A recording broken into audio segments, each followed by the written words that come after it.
Okay, guys, so let's talk about some TikTok updates. So, okay, so basically they're saying TikTok is going to be banned, right?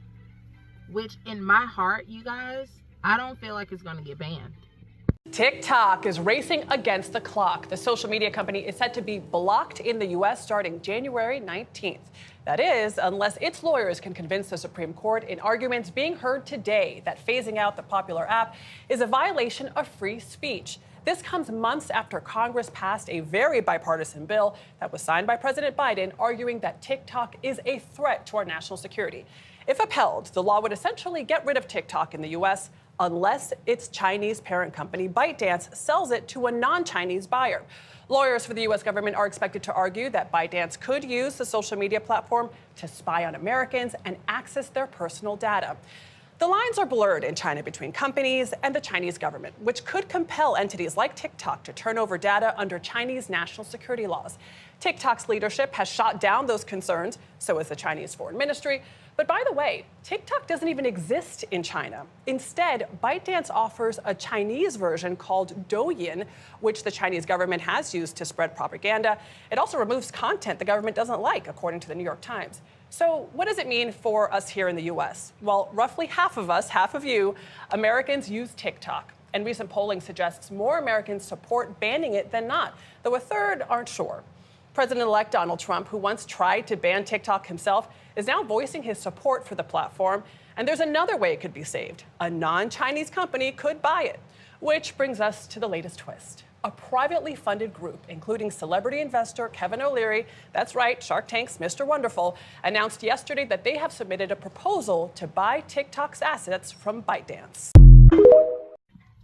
Okay, guys, some updates for TikTok ban. Okay, so the first update, y'all know Trump said that he's going to try to stop it, right?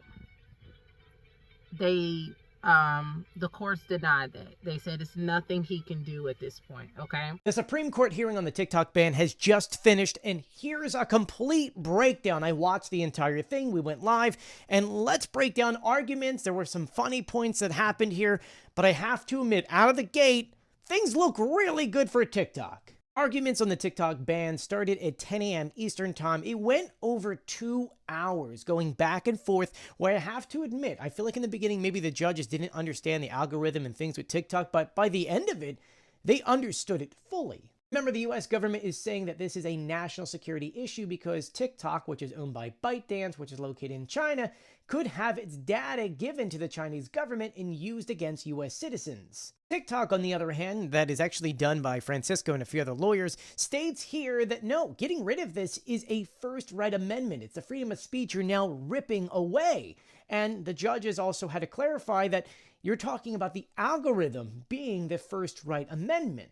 A lot of the discussion back and forth had to deal with whether or not TikTok can function in the United States independently of ByteDance's algorithm, in which they explain in great detail, essentially no. A great example of this is, say, if you uploaded a video, say, in Ireland. We would not be able to see that here in the US platform. Same thing, if we upload a video here, you wouldn't be able to see it worldwide. The algorithm is built so that they can all communicate together.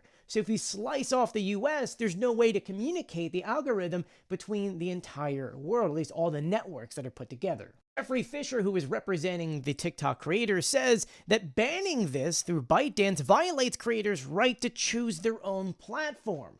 And it was brought up, well, there are other platforms that do these things, but of course the argument is, once again, but it's the algorithm that's giving all of us a voice. This brought up the question of covert manipulation because all the platforms on social media have some kind of algorithm that pushes different things. So we needed to define what covert manipulation was. Justice Kagan even goes on to say that everyone knows that China is behind TikTok. So what is considered a covert manipulation? He even brought up the point saying, well, what about foreign-owned newspapers? They clearly could be doing exactly the same thing, although the U.S. then argue back, saying that, well, newspapers collect far less information. This is where you then started seeing the justices kind of poking fun at the U.S. government for this stuff, and we even saw Justice Roberts saying that If the ByteDance ownership or the China ownership of TikTok was to get Americans to fight each other, he says, quote, "I'll say they're winning." We even saw Justice Alito make a joke between TikTok and maybe someone loving an old shirt they have. They talked about whether or not the president doesn't enforce the law when he was talking about President Trump getting into office. They talked about Elon Musk buying Twitter in about 6 months doing things, while TikTok saying, well, the time frame you gave us to even try to sell isn't even practical. And they're right, TikTok's worth over $300 billion. Who has that kind of money lined up? In their final arguments, the U.S. government states that the U.S. Congress was clearly and sincerely motivated by data protection concerns, and even if you discount the questions about propaganda and manipulation, that's enough to make the law stand up. TikTok came back saying, well, if Congress was really concerned about data security, then they should go after other Chinese apps here in the United States, such as Shein and Temu, which, yes, they're owned by Chinese companies. That being said, everything finally wrapped up, and now, everything's adjourned. We're going to find out hopefully next week. They come back on Monday. We don't know if we'll actually get an answer on Monday, but I'll be sure to keep you guys updated, so be sure to follow me for more. Oh, and also on YouTube at Joey Contino News, just in case TikTok gets banned. I'm a lawyer who just listened to the TikTok oral arguments in front of the Supreme Court, so you don't have to. And I have some bad news. Virtually every justice on the bench right now is pushing back on the fundamental arguments being made by TikTok and the creators' attorneys in this case. Essentially, their main argument is that this is an unconstitutional ban and that TikTok is primarily a United States-based company because TikTok proper itself actually is operated and owned on U.S. soil.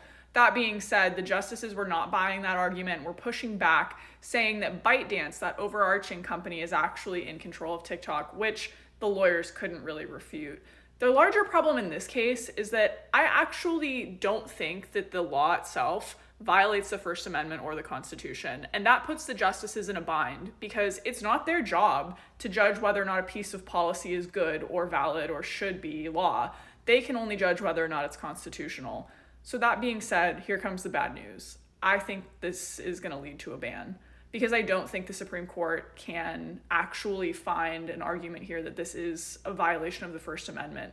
There's a long precedent in the United States of constitutional bans against foreign governments owning media outlets, and that's what the Supreme Court really seemed to be referencing in their conversations and their arguments here back and forth with TikTok's lawyers. That being said, and as you know, I've been vocal about this, I think it's a horrible piece of policy. This is a huge misstep by Congress. This bill was a huge mistake. As someone who's worked on data privacy, as someone who's worked on regulating big tech, regulating one single app is not going to fix the data privacy and national security problems that they alleged were the basis of this ban. They bought into the propaganda that Mark Zuckerberg and the folks over at Instagram and Meta paid hundreds of millions of dollars to send lobbyists to their office to tell them to ban TikTok so that Facebook and Instagram could absorb all of those user bases and they wouldn't have to deal with any competition in the marketplace. All in all, we're set to lose something that has been integral to the economy, to the information space and ecosystem, a place where we've been able to talk openly about issues that have been censored otherwise, a place where we've been able to get views and viewership and build community. And I'm really devastated. I know a lot of people are too.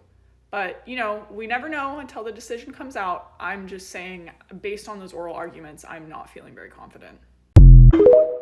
So basically at this point, you guys, if y'all want TikTok to remain, y'all gonna have to fight for it. Like protest, or do something like that, because TikTok, I don't have a huge following on TikTok, but I know it's a lot of people that make good money on TikTok. Like they have these TikTok shops and so forth and all this stuff. And it's like, it's sad to know that some people's income is literally going to be slashed in half because of this TikTok ban.